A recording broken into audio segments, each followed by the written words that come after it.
It was a cold January day in 1935, the kind of day where the chill seeps into your bones and the streets are eerily quiet.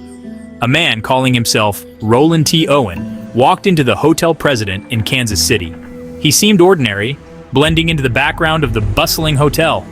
He carried a small bag, almost too small for a long stay, raising eyebrows among the observant staff. He paid for his room in cash, a practice not uncommon but always a bit suspicious. But something about him felt off, an air of unease that seemed to follow him. Hotel staff would later say he seemed nervous, his eyes darting around the lobby as if expecting someone or something. He requested a room on a higher floor, away from the street, a peculiar request that added to his mysterious aura. Room 1046 became his temporary home, a place that would soon become a chilling crime scene. Owen kept to himself, rarely interacting with others. He rarely left his room, the Do Not Disturb sign almost a permanent fixture on his door. When he did, he kept his face hidden, his coat collar pulled high, avoiding eye contact with anyone he passed.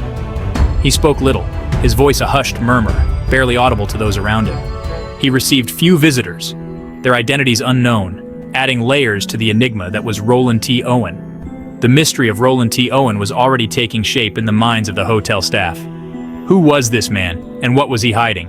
What secrets did he hold? The questions lingered, unanswered, as the days went by. Days turned into nights, and the passage of time seemed to blur within the walls of the Hotel President. Owen remained an enigma, a whisper in the halls of the Hotel President, his presence felt, but rarely seen. Housekeeping noticed strange details. The lights in his room were always off, casting eerie shadows that danced on the walls. The door was often double-locked, a barrier between Owen and the outside world. When they did clean, they found little trace of Owen's presence, as if he was a ghost passing through. The room was eerily tidy, almost untouched, with everything in its place, yet devoid of life. One maid reported a chilling encounter that left her shaken. She swore she saw a man's hand, clutching Owen's arm, pulling him back into the room with a forceful grip. Owen's face was contorted in fear, his eyes wide with terror. He seemed to be pleading with someone, his voice a desperate whisper that echoed in the silence.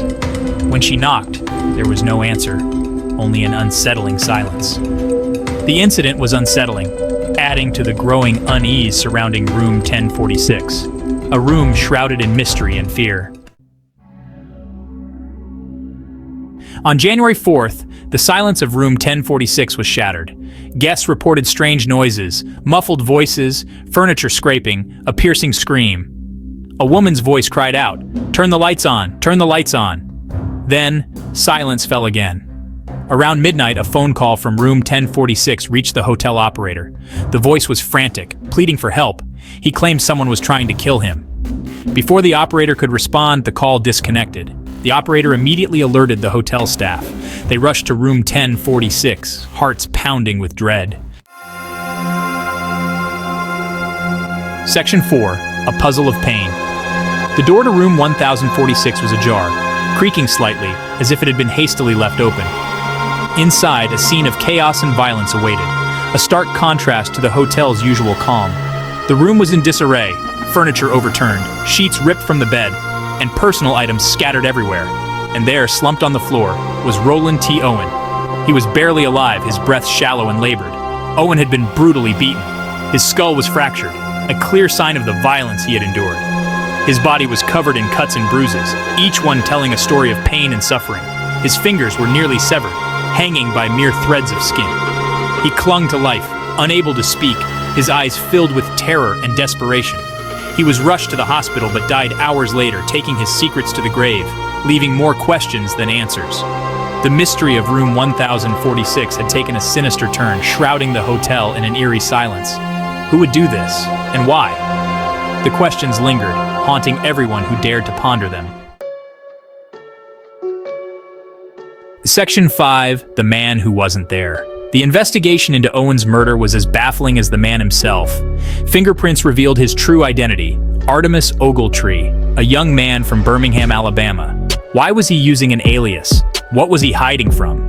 Police followed a trail of false leads and dead ends. Witnesses provided conflicting accounts. Some claimed to have seen Owen with a mysterious woman. Others spoke of a man in a brown suit who visited him frequently. But these individuals were never found. The more they dug, the deeper the mystery became. Section 6. An enduring enigma. The case of room 1046 remains unsolved. Was it a robbery gone wrong? A jealous lover's rage? Or something more sinister? A conspiracy that ran deeper than anyone imagined? The questions linger, unanswered. The chilling tale of Roland T. Owen, the man who never was, continues to fascinate and haunt. It is a reminder of the darkness that can lurk behind closed doors, the secrets people keep, and the mysteries that may never be solved.